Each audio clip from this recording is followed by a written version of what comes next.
Hello, I'm Ro Crosby from Tero. This is the 5th in our series of 9 videos. We're continuing to build our model out and seek your feedback. This video is titled Imposter Syndrome. In the last 2 videos, I presented the sweet spot in the model. That is the place where our confidence and our skills are roughly aligned. We're self-aware enough to know what our strengths and weaknesses are. Our confidence is well-founded. The result is happiness and success in our activities and our relationships.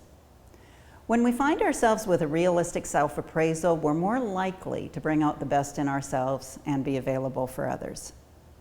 Thomas Jefferson once said, "The wise know their weaknesses too well to assume infallibility, and he who knows most knows best how little he knows."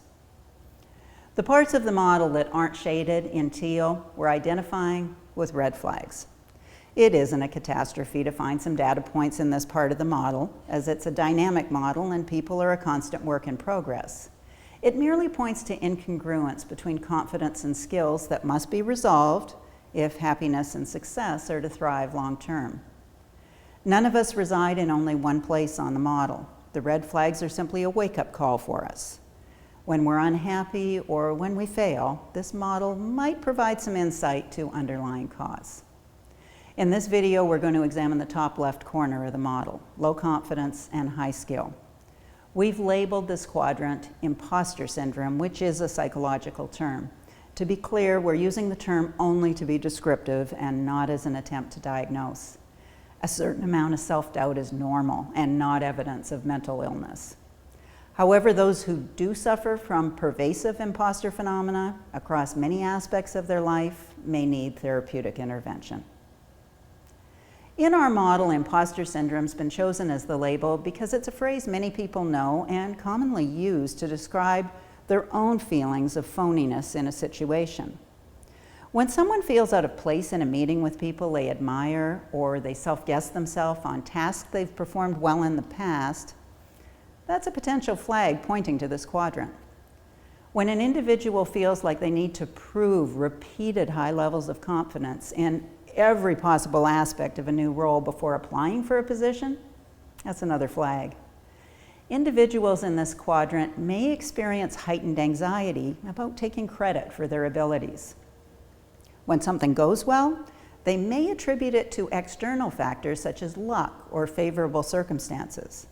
And when something goes wrong, they may attribute the failure to internal personal traits. People who are unsure of themselves often confuse others, which can lead to negative consequences to job performance and job satisfaction. Our research at Tero has revealed that individuals in this quadrant often need to experience repeated success in a variety of situations to overcome their feelings of insecurity. Skills training is less important than specific feedback and intensive practice with existing skills. The common refrain, "fake it till you make it," was probably intended for these individuals. They possess necessary skills, but lack confidence. And by pushing forward and projecting a level of confidence they don't actually feel, in time their successful accomplishments may lead to well-founded confidence. From your perspective, when skills are high and confidence is low, what is needed to create greater alignment? Does training and coaching play a role in shifting from the top left quadrant to the top right? If you have personally experienced this quadrant, please share your story with us. Provide us with your feedback in the comments section or by private email to rcrosby@tero.com. In the next video, we'll examine the bottom right corner of the model, high confidence and low skill.